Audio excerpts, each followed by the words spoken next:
Metro दिनांक TV news. आइए देखते हैं आज की खास खबर। मलाड पूर्व में सरल संगीतमय श्री राम कथा की हो रही है अमृत वर्षा, भक्तों का उमड़ा जनसैला। मुंबई मलाड पूर्व चैतन्य पार्टी हॉल खड़ी मशीन के पास हर वर्ष की भांति इस वर्ष भी अयोध्या धाम के पूज्य संत प्रेम मूर्ति पूज्य श्री निर्मल शरण जी महाराज के श्रीमुख से दिव्य श्री राम कथा की अमृत वर्षा हो रही है। इस शुभ अवसर पर प्रमुख रूप से कांग्रेस पार्टी के पूर्व सांसद संजय निरुपम जी, पूर्व आमदार रमेश सिंह ठाकुर, मेट्रो दिनांक टीवी न्यूज के प्रधान संपादक दीनानाथ तिवारी, कांग्रेस पार्टी के नेता मिथुन सिंह, प्रीतेश तिवारी इत्यादि गणमान्य लोग उपस्थित थे।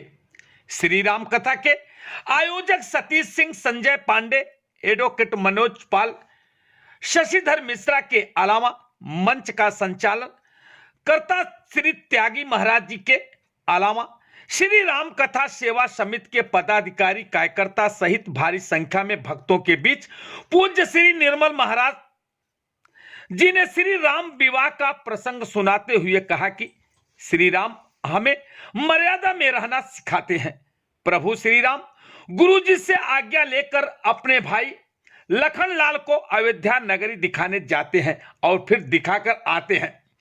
फिर गुरु जी के साथ जनकपुरी जाते हैं। उनके साथ उनके छोटे भाई लखनलाल और मर्यादा पुरुषोत्तम श्री राम गुरु जी के आदेश पर धनुष तोड़ते हैं। सीता जी का विवाह होता है, जिसकी बहुत सुंदर झांकी दिखाई जाती है। आइए हम देखते हैं मेट्रो दिनांक टीवी न्यूज पर कांग्रेस पार्टी के पूर्व सांसद संजय निरुपम जी ने श्री राम विवाह कथा के दौरान क्या कुछ कहा। जिनकी तरफ से राम कथा का वाचन हो रहा है, ऐसे परम पूज्य श्री निर्मल शरण जी महाराज, उनकी टीम के सभी साथी, मुख्य जजमान चौहान साहब, ज्ञानचंद चौहान साहब और उनकी पत्नी, क्योंकि आजकल विवाद यही चल रहा है कि बगैर और जो लोग राम से टकराने की कोशिश करते हैं ना, उनको बस थोड़ी देर के लिए रावण का चेहरा याद रखना चाहिए। जब रावण जैसा महाशक्तिशाली आदमी राम से टकरा के चूर हो गया, तो राम से टकरा के और कोई नहीं बच सकता। इसलिए राम के प्रति जो भक्ति भाव इस देश में सदियों से चली आ रही है, वो भक्ति भाव बरकरार रहे, वो धारा बहती रहे। और सिर्फ भक्ति भाव नहीं है, हमारे देश में, हमारे समाज में जो पारिवारिक मूल्य हैं, जो सामाजिक मूल्य हैं, जो भाई भाई का संबंध है, पिता पुत्र का संबंध है, पति पत्नी का संबंध है, इन संबंधों के जो आदर्श हैं, जो मूल्य हैं, उनकी स्थापना अगर किसी ने की तो भगवान राम ने। और इसलिए पता नहीं आप लोग नोवाटाइज पढ़ते हैं कि नहीं। एक बार मैंने नोवाटाइज में एक आर्टिकल अभी लिखा था, आप लोग को जरा मौका मिले तो पढ़ लीजिएगा, मैं भिजवा दूंगा, कि गोस्वामी तुलसीदास जी ने रामचरितमानस लिखा। वो कौन सी भाषा में लिखा, कौन सी बोली में? अवधी में। ये था कोई 1574 में लिखा था। तब अकबर का राज था, अकबर इस देश के शासक हुआ करते। उससे पहले राम की कथा अगर किसी ने सुनाई थी तो महर्षि वाल्मीकि ने सुनाई थी, और वो संस्कृत में थी। संस्कृत आम आदमी की भाषा नहीं थी, बड़े बड़े विद्वानों की भाषा, पंडित लोगों की भाषा। आम आदमी को संस्कृत समझ में नहीं आता था। जो पंडित जी लोग सुना दिए, स्वाहा बोल, हमको स्वाहा से आगे हमको समझ में नहीं आता था। तो गोस्वामी तुलसीदास ने कहा कि अगर राम के मूल्य और आदर्शों को अगर लोगों के बीच, भारतीय जनजीवन के बीच पहुंचाना है, तो भारत की भाषा में पहुंचाना। और तब उन्होंने पूरे रामायण को, राम जी के चरित्र को उन्होंने अवधी भाषा में लिखा, और उसके बाद खुद जाकर के बनारस में रामलीला करते थे। आज भी वो रामलीला मंडली बनारस में है, जो गोस्वामी तुलसीदास ने स्थापित।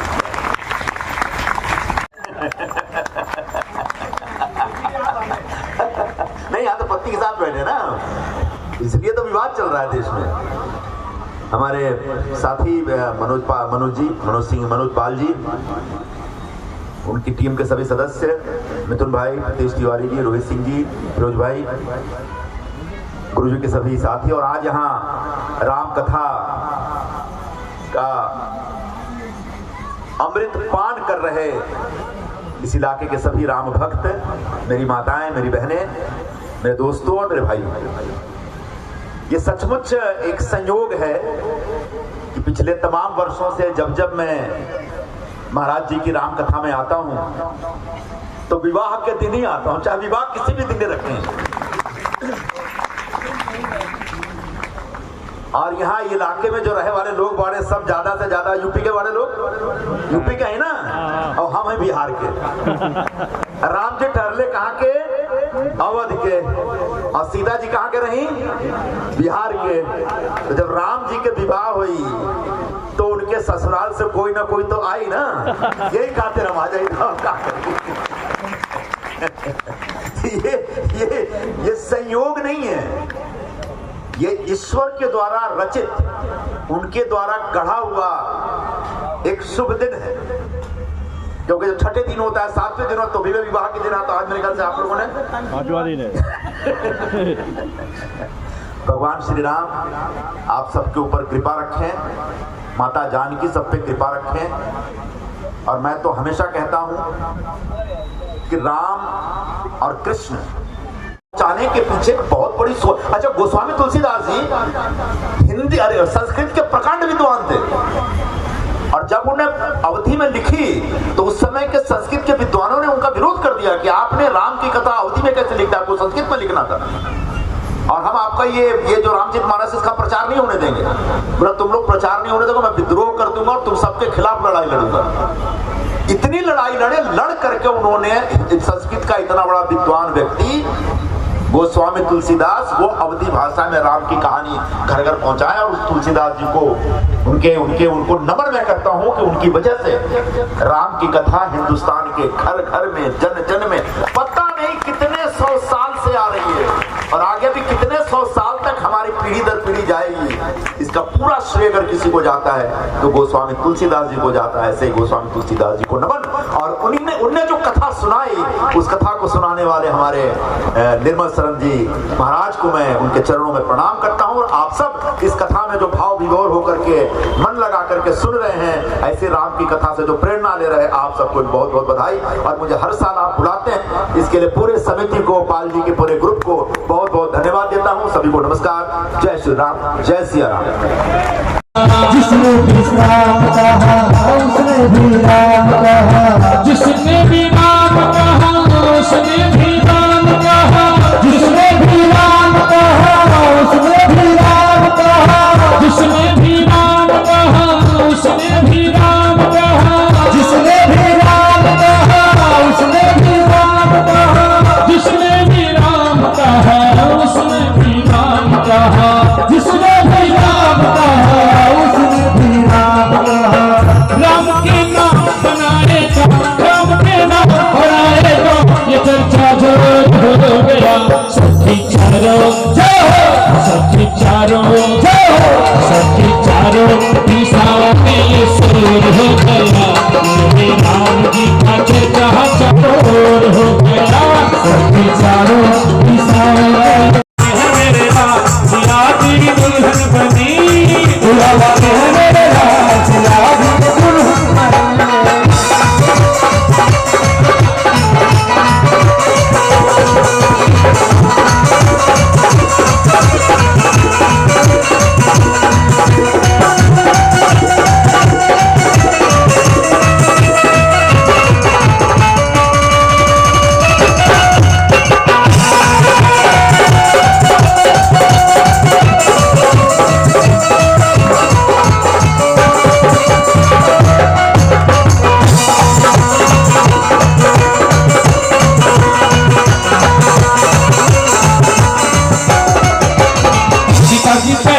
सतरंगी साड़ी, सीताजी पहने है सतरंगी साड़ी, सतरंगी साड़ी जड़ीदार साड़ी, सतरंगी साड़ी जड़ीदार साड़ी, सीताजी पहनी है सतरंगी साड़ी, सतरंगी साड़ी जड़ीदार साड़ी।